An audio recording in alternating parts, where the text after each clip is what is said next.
Barça, Mais moi, j'aimerais parler de Kondogbia. On n'en a pas parlé, mais moi, depuis le début, depuis le début de saison, je loue ses qualités.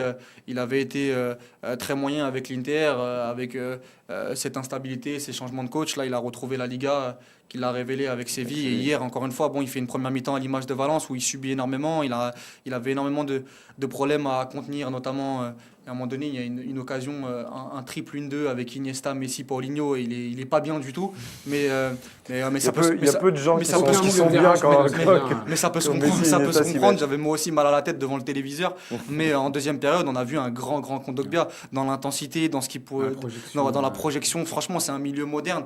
Et moi, je le dis, s'il arrive à avoir une régularité qui lui fait tant défaut, si on retrouve le Kondogbia qu'on avait découvert contre Monaco quand ils font quart de finale contre la Juventus, moi, je ne le vois pas sincèrement moins bon que les milieux qu'on a en équipe de France. Non mais même je peux même choquer les gens. Malheureusement, je pense que Kondogbia, le train, il est passé. Peut-être, mais il a 24 ans, c'est un 93. C'est pas ça, le problème, c'est comme tu le dis, c'est sa régularité. D'accord, mais à là, Séville, il a fait poser le même débat. La régularité, c'est parce qu'il a changé de club. S'il reste à Séville, à mon avis, il continue sur la pente ascendante. Oui, non, mais d'accord, mais le fait de changer de club ne veut pas forcément dire que tu baisses un niveau. Oui, mais là, dans le cas de Kondogbia, ça a été le cas. Tu cherches un autre challenge et que tu baisses, malheureusement, t'as d'autres milieux qui se révèlent.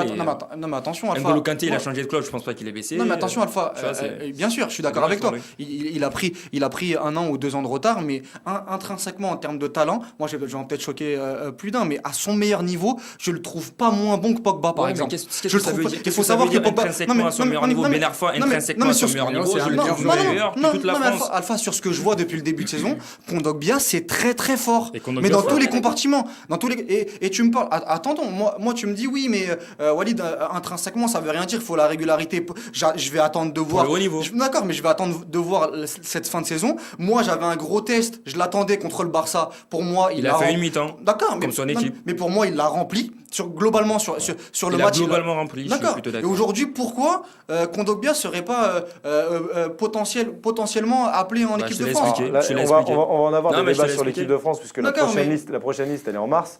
Donc si à chaque fois qu'il y a un joueur qui fait un bon match, je comprends son avis Alpha, mais à un moment donné, on peut pas rester. On peut pas tester tout le monde, on est à quelques mois. Plus que Kondogbia, pour rester sur le match d'hier soir, plus que Kondogbia, c'est vraiment la doublette Kondogbia-Parejo qui est performante à Valence. C'est une doublette qui est super complémentaire. En plus, ils jouent ensemble que depuis cette saison et ça a marché direct.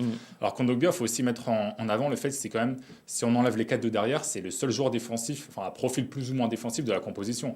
Parce que Parejo, de base, c'est quelqu'un qui défend très peu. Il court pas. Il court pas justement. Guedes, on sait ce que c'est. Carlos Soler, défensivement, c'est assez léger. Et les deux attaquants devant. Donc Kondogbia, il se retrouve quand même à battre un travail défensif incroyable. Immense. Et Parejo qui, une fois que Valence a récupéré le ballon, s'occupe un peu de cette touche un peu plus créative, pour trouver les joueurs qui sont devant. Et franchement, c'est une paire qui fonctionne énormément. En plus, Maxime ne fait pas que récupérer. C'est-à-dire qu'il se projette énormément vers l'avant. En deuxième mi-temps, vers la 70e, il récupère un ballon sur Messi. Avec son agent aujourd'hui ? Non, pas du tout. Mais j'essaie d'être objectif. Sur ce que j'ai vu, peut-être que j'en fais trop. On est tous d'accord que Kondogbia on peut le dire. Un bon début de saison. Mais le problème, comme je te l'ai expliqué, pour aller jouer au niveau et représenter son pays, qui plus est comme la France, oui, il est déjà au niveau. Sauf que malheureusement, pour moi, le mais oublie la France. Parlons de Valence. Oui, Valence, il est très bon. Il est associé avec Parejo, qui est très bon, qui on le dit aussi. On le dit. Mais malheureusement, pour militer maintenant qu'il vienne en équipe de France, moi je pense que tu as des joueurs qui ont confirmé. Oui, c'est vrai que Nzonzi est arrivé à 28 ans. Le train était passé aussi pour lui. Pour moi, entre Nzonzi et Kondogbia, c'est pas forcément le même profil, mais je prends Kondogbia 10 000 fois. Oui, non, mais on est d'accord. Surtout sur ce qui se passe depuis le début de saison. Moi je prends les deux, On va commencer un débat Kondogbia, moi je prends les deux. Moi je prends les deux. Tolisso, tu prends qui? Moi je prends désolé. Alpha, une liste c'est pas un seul joueur. Une liste c'est pas un seul joueur. Il y a 8 postes au milieu du terrain. Moi Sissoko et Matuidi, je les mets. Moi 8 mêmes profils, tu vois. Moi Sissoko et Matuidi, 2 3 qui récupèrent et 4 5 qui créent. Pour te répondre très rapidement, Matuidi et Sissoko, moi je les prends pas et je prends Kondogbia, Pogba, Kanté, Tolisso.